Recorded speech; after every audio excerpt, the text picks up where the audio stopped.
Halo saudara, dari Arlington, Virginia, saya Helmi Yohanes dan tim VOA kembali hadir dengan serangkaian berita Amerika Serikat dalam segmen Sapa Dunia.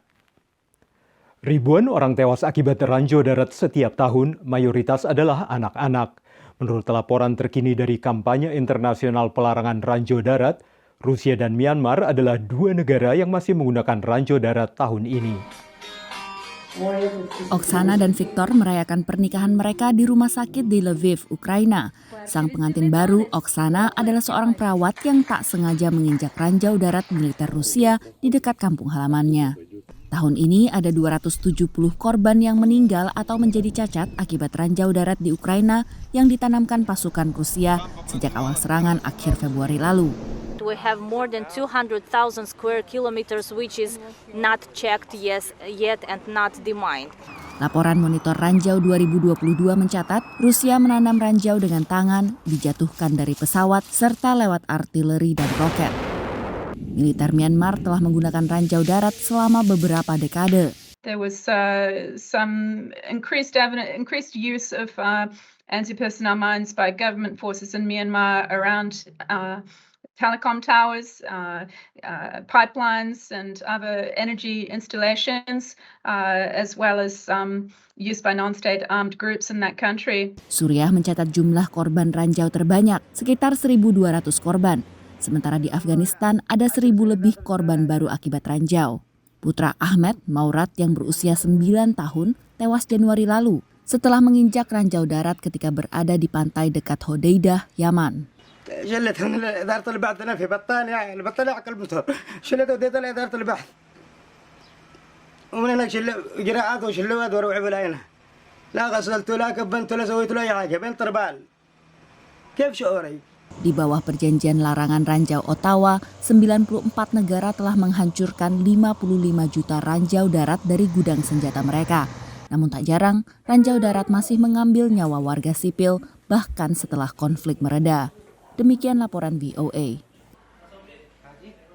Saudara, menjelang awal Desember, banyak warga Amerika yang membeli pohon Natal, terutama pohon cemara hidup.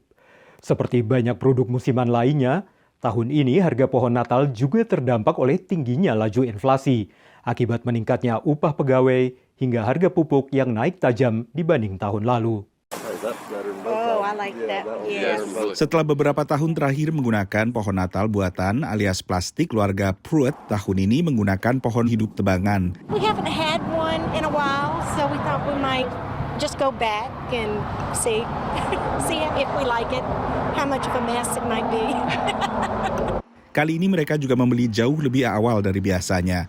We've usually done it the week after, but this year, who knows? We might get this one up today. Keluarga Cooper adalah penjual pohon Natal di Hall County, negara bagian Georgia. It's the logo. Kathy setuju dengan langkah keluarga Pruitt membeli lebih awal. Pohon Natal tebangan relatif langka kali ini dan harganya relatif lebih mahal, sedikitnya $4 per pohon. Ini peningkatan sekitar 10% dibandingkan tahun lalu. This year I had one variety of size that was $11 more than last year.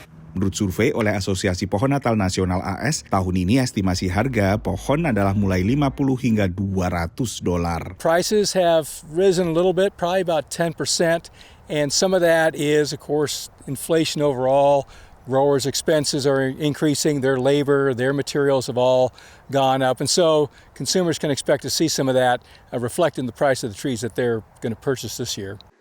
Menurut peneliti Texas A&M University, harga pupuk saja bisa melonjak sekitar 80%. Demikian laporan tim VOA. Kini kita tengok sejumlah warga diaspora perempuan Indonesia di kota Richmond, negara bagian Virginia, yang mempertahankan kecintaan akan tanah air lewat buku. Mereka mendirikan klub buku untuk membaca dan membahas karya-karya sastra Indonesia, mulai dari tulisan Multatuli, Pramudia Anantatur, hingga karya penulis-penulis muda. Sebetulnya saya dari kecil jarang baca buku bahasa Indonesia, jadi tapi saya pengen mengetahui lebih banyak mengenai sastra Indonesia. Karena ingin memaksa dirinya membaca buku sastra Indonesia serta memahaminya, Juliana Sidarta lantas membuat sebuah book club tahun 2018. Ia pun mengajak perempuan diaspora Indonesia di Richmond, Virginia untuk bergabung. Yang pertama, ada permintaan buku yang tidak terlalu panjang. Jadi saya beli buku yang tipis. Ada juga yang karena ada filmnya, saya bawa bukunya dan kita baca, terus kita bandingkan. Salah satu anggota pertamanya adalah Purwanti Raf. Klub ini memberi motivasi bagi Pur untuk membaca buku-buku berbahasa Indonesia. Saya suka membaca, dengan pindah di Amerika ini kan kita jarang gitu ya ketemu dengan buku-buku dengan tulisan bahasa Indonesia. Dan dengan book club ini saya melihat itu opportunity yang sangat besar dan berguna sekali buat saya. Buku-buku dibeli Julia setiap pulang ke Indonesia setelah melakukan riset dan mencari referensi buku sastra Indonesia yang harus dibaca. Mereka membahas gaya penulisan, alur cerita, hingga pesan yang ingin disampaikan, serta melihat perkembangan bahasa dalam setiap buku yang dibaca dari era berbeda. Buku terakhir ini Max Havelaar itu sangat sulit buat saya untuk membaca buku tersebut. Pramudia Anantatur tentunya karena dia masih menggunakan banyak istilah-istilah berbau bahasa Belanda. Selain membahas buku, kesempatan menikmati kuliner khas Indonesia adalah alasan lain yang juga dinanti para diaspora di rantau ini untuk hadir di book club. Dari Richmond, Virginia, VOA.